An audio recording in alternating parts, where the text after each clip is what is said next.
Hello my beloved student, আজকে আমরা দেখব প্রথম ভারত পাকিস্তান যুদ্ধ 1947 টু 1948। আজ আমরা জানব কেন সদ্য স্বাধীনতা প্রাপ্ত দুটো দেশ হঠাৎ যুদ্ধে জড়িয়ে পড়ল।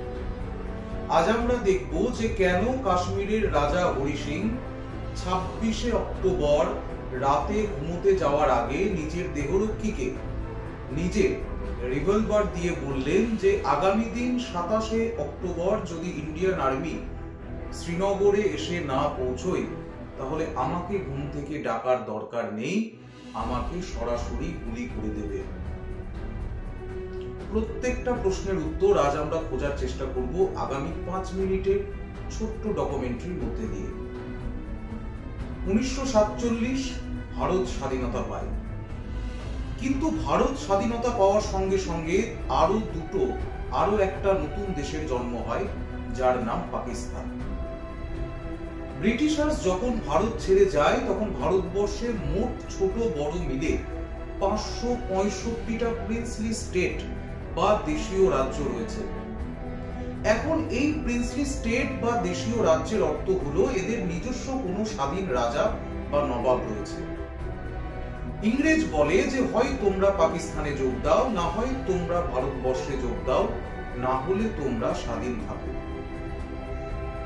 আর এখানে কাশ্মীরের রাজা হরি সিং তৃতীয় স্বপ্নটা দেখছিলেন, স্বাধীনভাবে কাশ্মীরকে নিয়ে থাকা। ভারতের দিক থেকে কাশ্মীরের কোনো সমস্যা থাকার কথা ছিল না, কারণ ভারত এথিক্যাল স্টেট, ভারতের বিদেশ নীতি গান্ধী আর নেহেরু প্রিন্সিপালের উপর ভিত্তি করে চলে। সমস্যাটা শুরু হয় পাকিস্তানের দিক থেকে।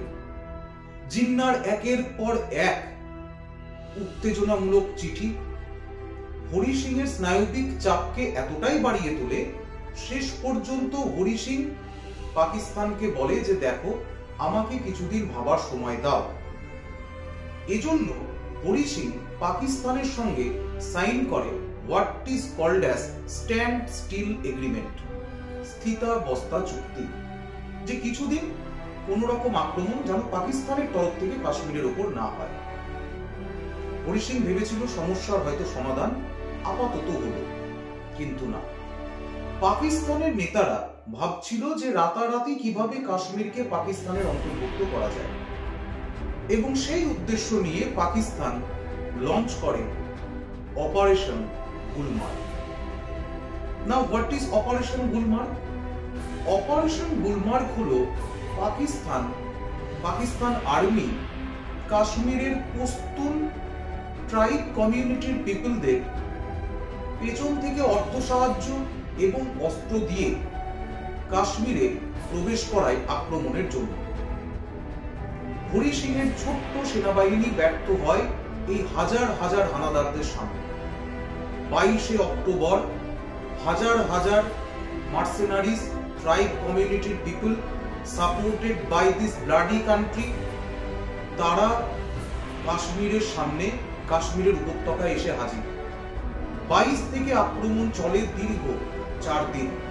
26শে অক্টোবর হতে হতে কাশ্মীরের বারমুলা অবধি এই হানাদাররা চলে আসে। মাত্র কয়েক কিলোমিটার দূরে শ্রীনগর থেকে কাশ্মীরের বিমানবন্দর। হানাদাররা সেখানে প্রায় পৌঁছে গেছে।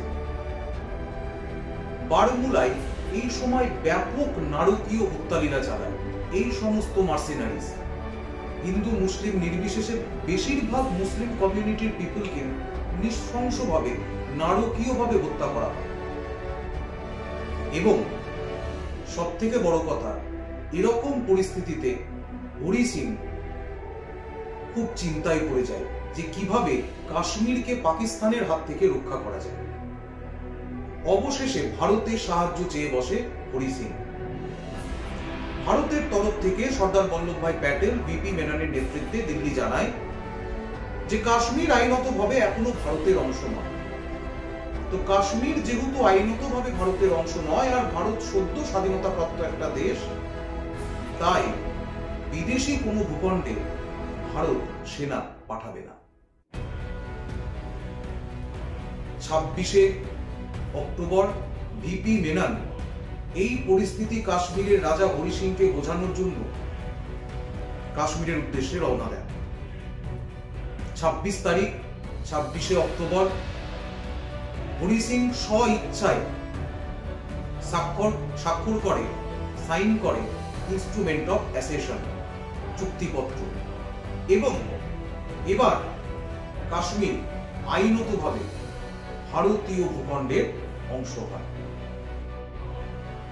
পরের দিন সকালবেলায় 27 তারিখ শুরু হয় কাশ্মীরকে রক্ষা করার দৌড় পাকিস্তানের হাত থেকে। কিন্তু তার ঠিক আগের দিন, যেদিন ইনস্ট্রুমেন্ট অফ অ্যাসেশন সাইন করা হয়, সেদিন রাতে হরি সিং ঘুমোতে যাওয়ার আগে নিজের যে দেহরক্ষী তার হাতে নিজের রিভলভারটা দিয়ে বলে যে আগামী দিন সকালবেলায় যদি ভারতীয় সেনা আসতে দেরি করে এবং ততক্ষণে যদি এই হানাদার শ্রীনগরে প্রবেশ করে যায়, তাহলে আমাকে ঘুম থেকে ডাকার দরকার নেই, আমাকে তুমি সরাসরি গুলি করে দেবে। This is the reality.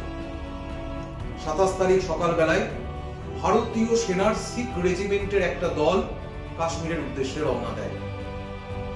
দুর্ধর্ষ যুদ্ধ হয় ভারতীয় সেনাবাহিনীর সঙ্গে হানাদারদের।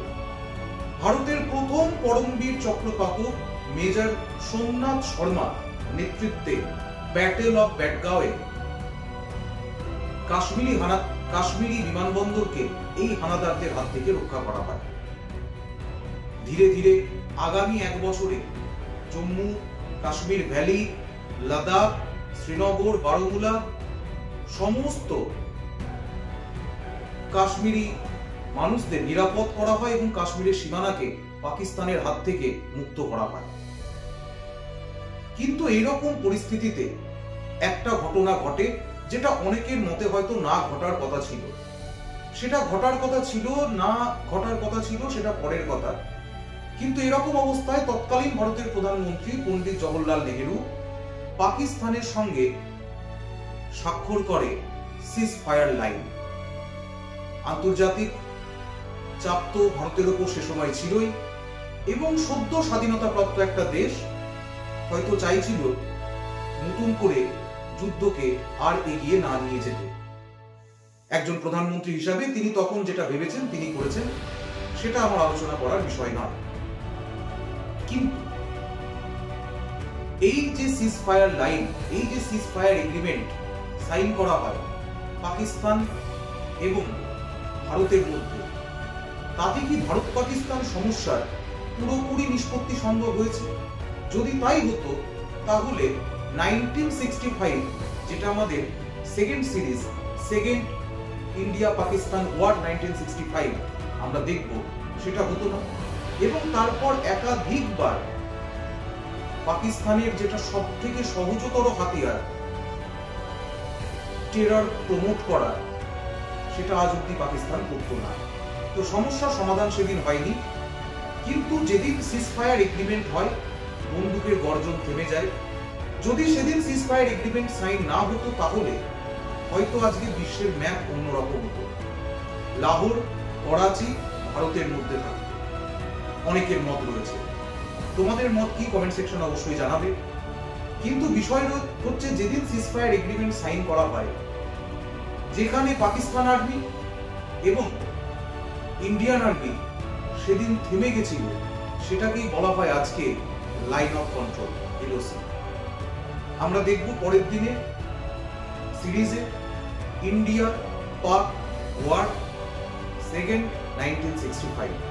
So take care, God bless you, thank you, everyone, jai hind.